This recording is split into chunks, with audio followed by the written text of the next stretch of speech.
What's going on, FA Nation? Happy freaking Friday. We made it. We made it through the week, but we're not completely done. Another 7-game slate on tap today. It's just every day is just chock full of games, John. Last 2 weeks, maybe 3 weeks. It's been 6 to 9, 10, 11 games every single night.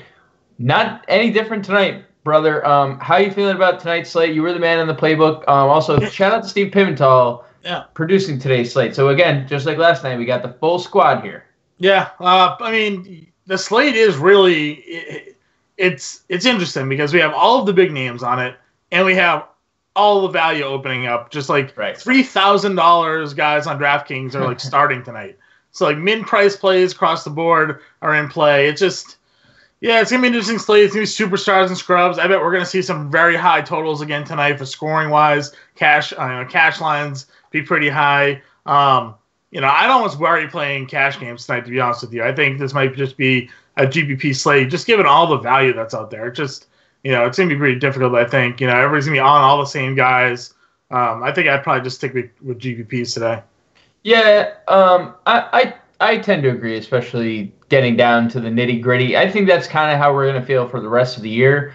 We're still going to obviously give, cash plays, but sure. I do think this part of the year is very unreliable, more GPP play. But let's jump into some injury news because that's obviously why we have so much value. Mike Conley was ruled out, and now he's back to being doubtful. I'd assume he's out, but let's just... It could be a scenario where like they have so little depth that he's not like officially ruled out. He's just on the bench in case. Yeah, able body, like in case of emergency. Joakim Noah also doubtful. And if Conley sits, we've already saw that Tyler Dorsey's going to start. So if Conley sits, Dorsey starts. So Frank Nikitalina is active, and Dave Fizdale has come out and said he is going to play significant minutes. Now, he hasn't played in quite a while, so what is significant minutes to Dave Fizdale? Nobody knows, but let's just remind everyone he hasn't played since January 27th. So almost 2 months. Now he's going to play significant minutes, and it was a great. It seems crazy, but he's mid-price. So like, right. What are you doing? But I guess everyone's interpretation, including Dave Fizdale's, of insignificant minutes could be different. Maybe he says 20 minutes. Who actually knows? But you're right. He is min salary. We know LeBron's probable. We know Giannis is probable. Josh Hart's going to sit. Justice Winslow is going to sit. Kyle Lowry already ruled out. Alan Crabb already ruled out. Alonzo Trier already ruled out. Avery Bradley already ruled out. Dennis Smith Jr. ruled out. So we have a lot of guys out. When we shift over to Vegas, big totals, small totals. We were talking around the podcast last night. The Memphis-Orlando game is the smallest total. Well, who cares now, right? I mean, everyone on Memphis is in play. You could probably play some guys on Orlando, considering Memphis is playing guys that nobody knows of and can be exploited. We have some really nice totals. Brooklyn, Lakers, 231 with a big revenge narrative in the late night hammer. That currently tops the list. 227. We have a 227. I mean, we have 5 of the 7 games over 220, 1 game over 230, 1 game under 210. So we have a very wide array of totals for Vegas tonight. But John, before we jump into this slate, as always, we do have something to give to the great people of the FA Nation. It's true. We always have great deals going on over here at FA Nation, and today is obviously no different because, again, what would Friday live stream be without something to end the week with? So it is March Madness over here, and we're crushing the prices on all of our products for the NCAA tournament. Knowledge is power, so come get some.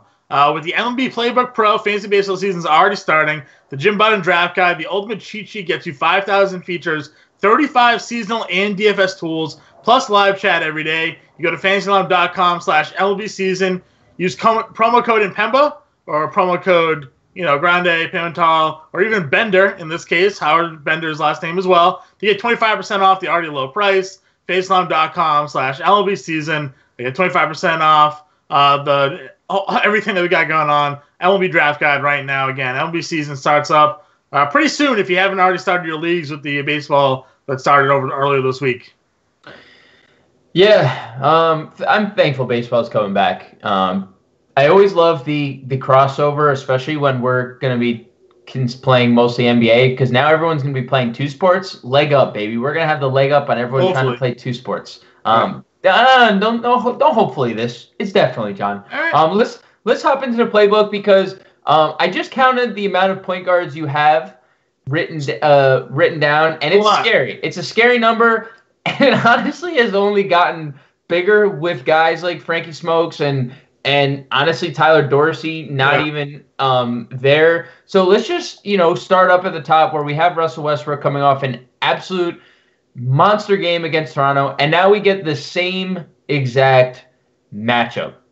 Do you where would you rank Russ in terms of, I guess, just the top price guys overall? And if Russ isn't your guy tonight at point guard, why don't you just take us through some of the guys that are? Yeah, no, I mean, he is certainly in the play. He went for 66 DraftKings points, 58 FanDuel points due to the turnovers the other day. And he gets the exact same matchup that we just sort of, talked about here with Fred VanVleet starting a point guard for Toronto. There's no Kyle Lowry. So, I mean, this is just another great spot for him.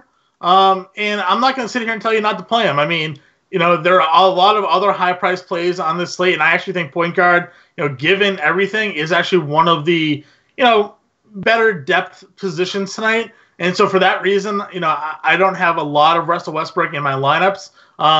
He's more of a cash game play, I think, for me tonight, if you're going that route. So, he works up there. I probably have him my number one cash game. I think I would have him as my number, for price-wise, maybe my number 3 GPP play. I like Harden as my top GPP play. I like LeBron just for the salary savings that you're getting with him. And then I like Westbrook after that. But like you said, to me, point guard is just absolutely loaded. There's just so many guys that we can go to tonight. As we go down, even that mid-tier level. You and I talked just before we jumped on air. I'm big on Colin Sexton tonight.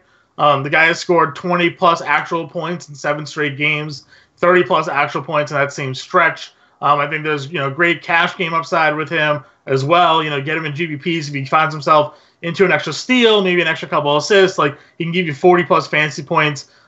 Gilgeous-Alexander is another guy I'm really trying to work into my GPP lineups tonight. On the flip side, because again, Sexton, terrible defender, you can attack him. And Gilgeous-Alexander isn't scoring actual points as much. He's still giving you 15, 14, 16 points, but he's giving you rebounds, assists, steals. He's a guy, if he can fall into some more points or in this better matchup, there's GPP upside there with him. I like Jamal Murray against the Knicks. Even when Frankie Smokes, the better defender, typically we assume, probably playing a lot of minutes tonight, there's still GPP upside with him. We talk about Dragic a lot. We have no ownership pretty much on him tonight. We don't think anybody's going to play him. Even the 22 minutes the other day don't scare me. He's played really well since coming back from his injury. Point guard's just uber deep tonight, and I haven't even mentioned Fred VanVleet, who is probably going to be one of the most popular plays in the entire slate. He went for 36 against the Thunder the other day. Same matchup for him. No Lowry, as I said, he's going to play all the minutes and be productive, and they're at home, which gives them a little bit of a boost as well. So since we're on point guards, the Memphis Grizzlies just released their starting lineup, and there's no Mike Conley, but they have not officially ruled him out yet. So Tyler Dorsey is starting. So it does seem like maybe we'll get a scenario where Mike Conley's active and, in case of an emergency, he's able to play. Are there any, there's some value, but you talked about it, Frankie Smokes. Is that it? Is that as far as down as you're going to go? Kadeem Allen kind of he's not viable with Frank in play, right? Yeah, he was more in play before I knew that news about Frankie Smokes being active. I thought, there was a chance, just a sort of a game theory punt. He was already in the rotation. If Moutier sucks, they have no problem going to Kadeem Allen. But now we know that, as he said, Smokes is going to play significant minutes tonight. If that's 30 minutes, that's enough to cut into the backup guard spot already. So, definitely off of him for some value. Obviously, on DraftKings, more guys are point guard eligible than they are on FanDuel. Dylan Wright, point guard, shooting guard on DraftKings. Only a shooting guard on FanDuel. But again, he becomes one of the more popular plays in the entire slate. We know how productive he can be when he's on the floor, plays a bunch of minutes as it is. And then you look at that starting lineup, and it kind of gives you shivers a little bit. Who's going to actually score the basketball there for them? You have, Kabakalo, Dorsey, as you said. Justin Holiday has been terrible since being traded there. It could be, honestly, like Wright and Valančiūnas. They probably have a lot of chemistry together, coming from Toronto, playing in the second unit together for a lot of the season. Those two guys, maybe they're just going to play the 1-2 pick and roll game or something against Orlando tonight. Right. It's definitely a valid point. They're just obviously the two most offensively skilled players Memphis has going tonight. Let's shift over to shooting guard, where James Harden tops the list per usual, coming off an absolute just monster performance. 2 of the last 4 games, he's gone for at least 80 fantasy points.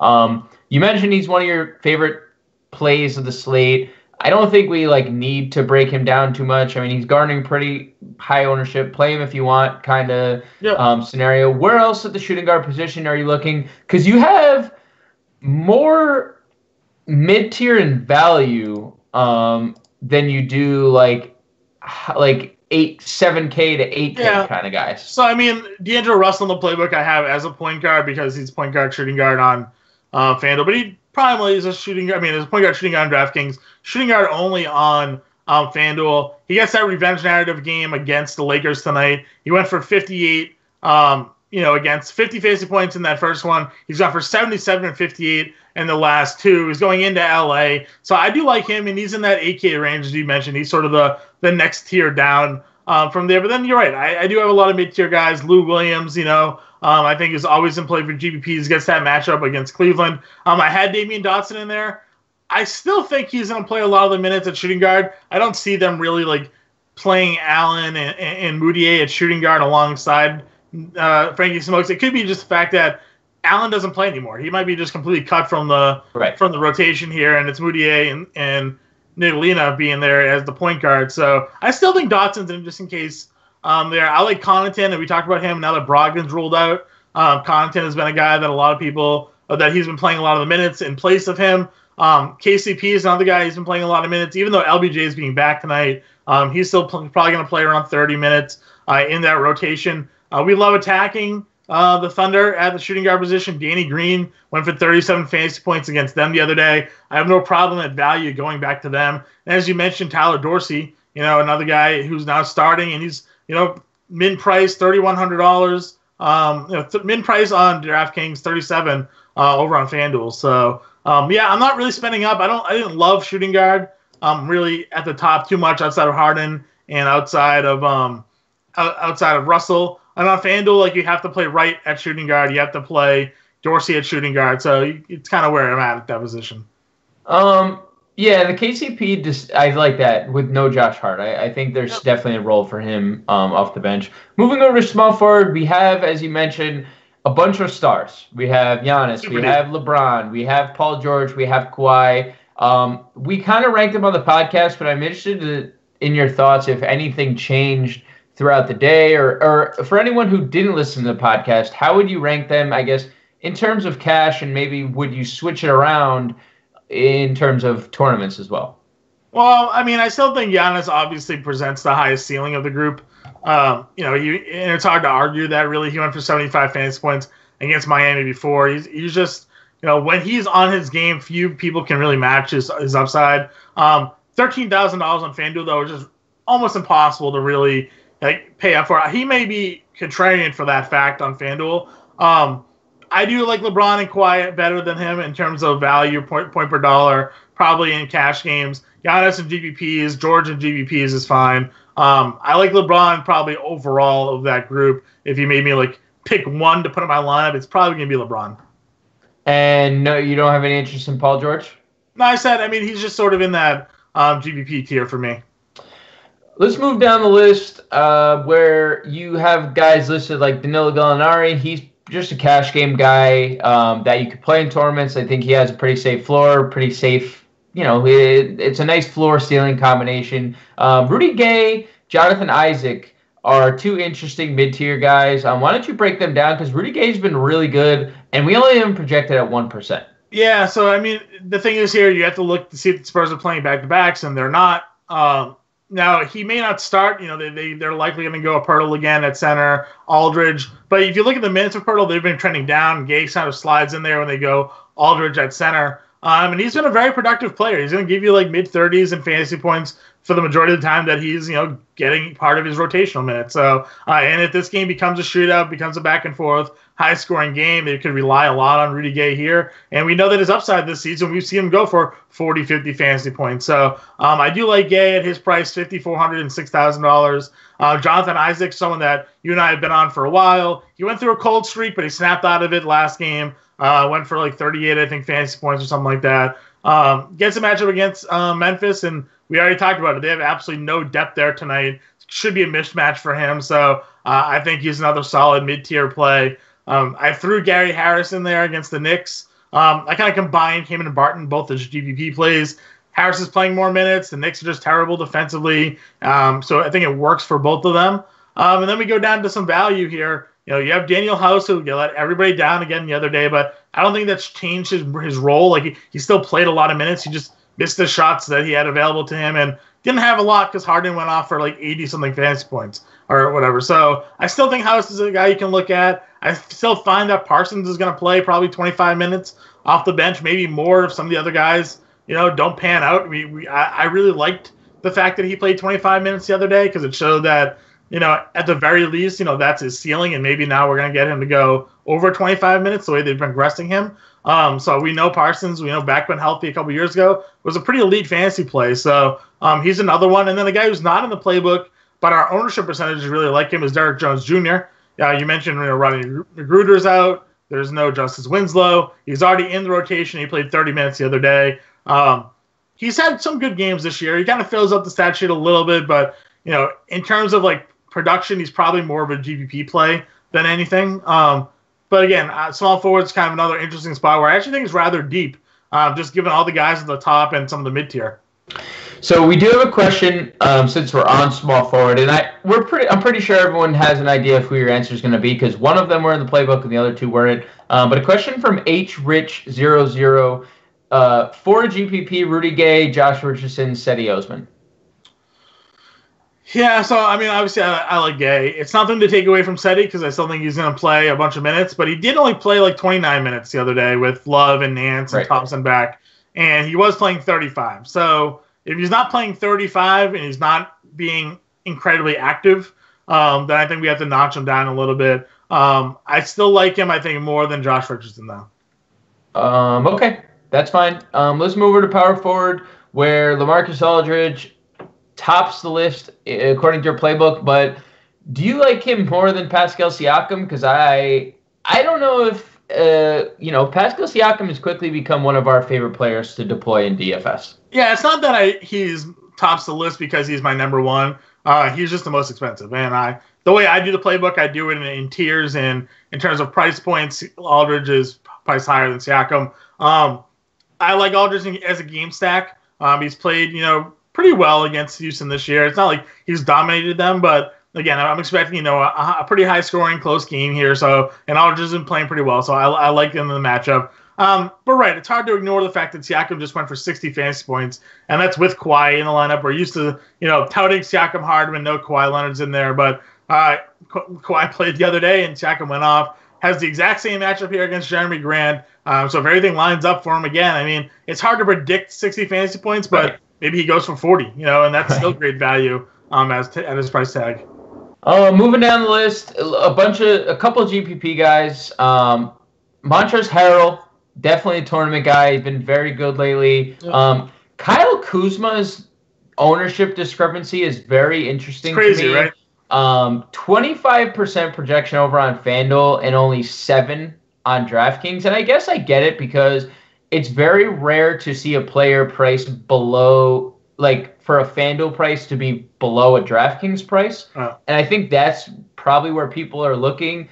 Is that kind of, are you buying into that? Like, are you looking at him more on FanDuel seeing that? Or does that not bother you? You're playing him on both sites anyway. So for me, I think it actually just works out the fact that he is where people's salaries are just sort of left at after filling in their lineups. Like, all right, we need to get X value. We need to get X top tier player.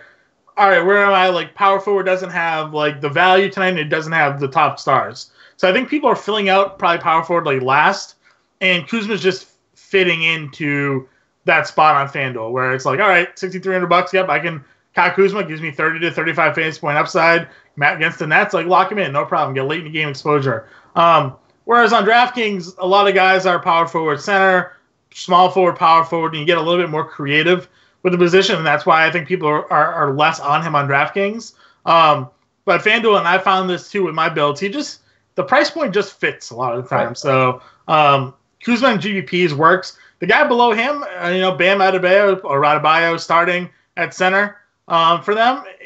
The guy grabbed 15 rebounds the other day, and he's been pretty consistent, since he's been in their starting lineup. So he's starting over Whiteside. I have him in cash games. I think he's a pretty good cash game play. I know our ownerships are for large entry GPPs, but I mean if he gets you $3,500, I don't mind. 35 points. I don't mind throwing him in a GPP either. Right. We just have to. There's always just the one thing in the back of your mind that has to say, hopefully tonight isn't a Whiteside night. That's the only thing that we're. Well, I would only be surprised if it's a Whiteside night because it's up against Brook Lopez, and Whiteside's not going to go out to the perimeter to defend Lopez. Bam is actually at least athletic enough to kind of guard outside of the paint, where Whiteside rarely leaves. So I know. It's just something that's always in the back of my mind. Just considering they're paying Whiteside max contract, and Bam is not anywhere near that type of price point. Two other guys you have written down in the playbook: Jeremy Grant, Aaron Gordon. What formats do you like them? Cash games, tournaments? Talk to us here. Yeah, I mean, I think game stacking wise, Grant works. I think he's more of a tournament play, but he's not terrible for cash. Like again, you look at his recent performances; he's been pretty steady. We know he's going to play a lot of minutes. They don't really have a backup. They signed Markieff Morris, but they don't play him. So Grant's fine. And Gordon was sort of a late addition to me. For me, I saw the Noah news, and I was like, all right, well, who are they going to put down there at power forward that's going to deal, with Gordon? Because at times they played Noah and they played Valančiūnas, and those are bigger bodies, and maybe the rebounds wouldn't be there. Gordon's been playing really well, and if it's a guy like Ivan Rabb, or if they even go smaller and move Kabakala to like power forward or something, I think Gordon's going to really take advantage of that type of matchup. So Gordon was a late addition to me, but I like him in GPPs. I just want your opinion on Kabakala, small forward, power forward eligible. He played 41 minutes last game, and yeah. I know you want Parsons to be a thing, and he very much could be soon. But right now, Kabakala's one playing 40 minutes. Do you have any love for him at all? He's okay. The thing is, like, we've seen him play a lot of minutes before, and he's not always doing anything.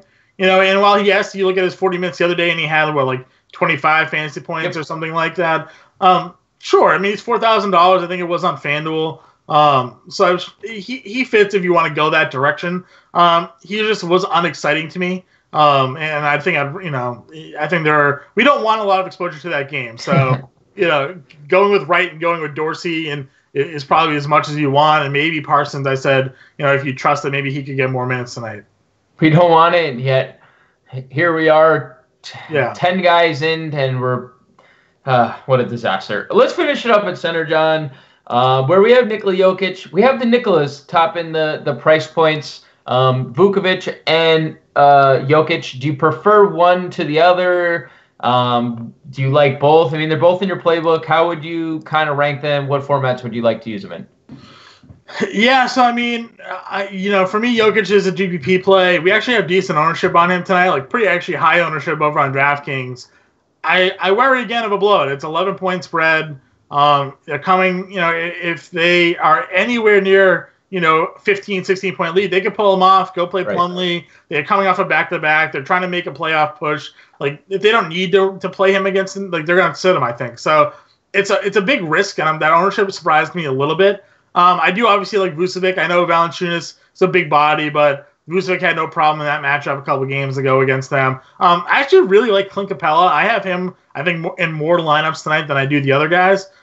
He's averaging about 50 fantasy points in 3 games against the Spurs, averaging just under 40 over his last 6 games.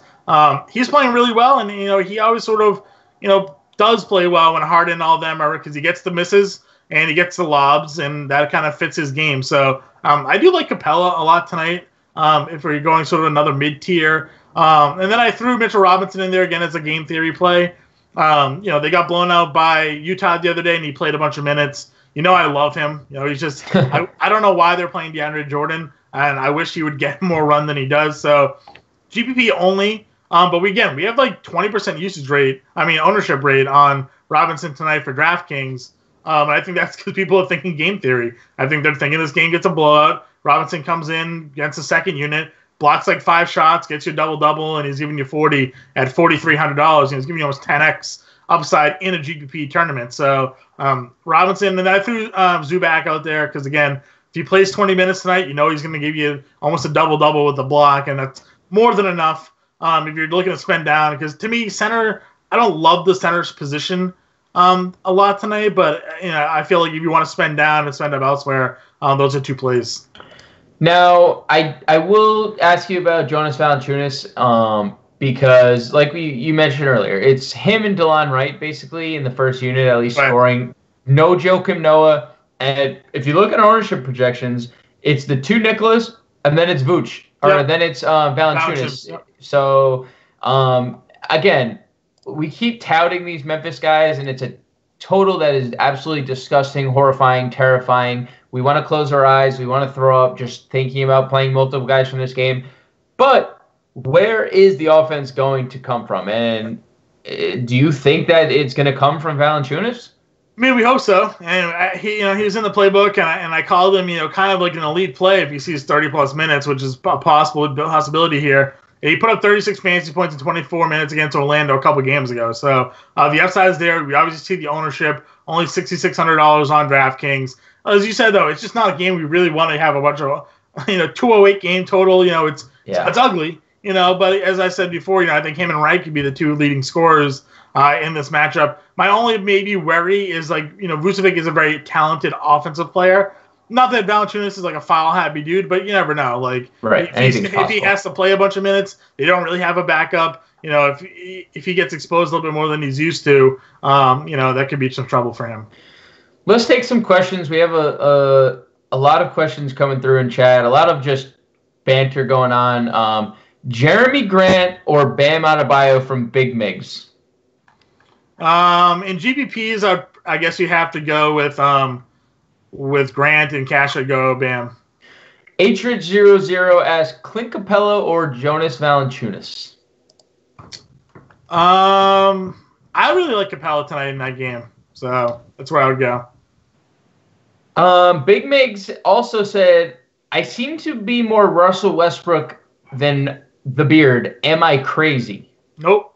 I think it works. I just think that if you want to be a little bit contrarian, I think a lot of people will be on Westbrook in that Toronto OKC game, and maybe you'll get less ownership on Houston. And again, what we saw from Westbrook, he went for 66, Harden went for 86. So it's not like they're, bad plays. I just like this matchup more. Cheyenne, one of our long-time subscribers, asked Chandler Parsons and Josh Richardson or Will Barton and Gary Harris. What was the first 2? Josh Richardson and Chandler Parsons are the 2 Denver guys. Probably Richardson and Parsons, because I don't know what's going to happen in that Denver game. Again, they're coming off a back-to-back. They could just easily play them 20 minutes and give the bench run there. All right. Let's get 3 must plays for cash games. Dependent on site, maybe it's different for you. Going from FanDuel to DraftKings, 3 must plays for cash games to get it and take us out. Yeah, I think we have to go right. I really like. I'm gonna go Westbrook and cash. We'll go right, and I'll go Bam. I really like Bam tonight in cash. I think he's a lock for 35 fantasy points. I like it. Bam, Westbrook, DeLon Wright, 3 cash game locks. Well, ladies and gentlemen, we did it. We finished a live stream prior to 6:30. John, pat on the back, brother. Yeah. We made it. It only took us 70 games to do it, but we made it. Thanks again to Steve Pimentel for producing today. He'll be on the playbook tomorrow, ladies and gentlemen. But we're out. Catch you guys in the winner's circle.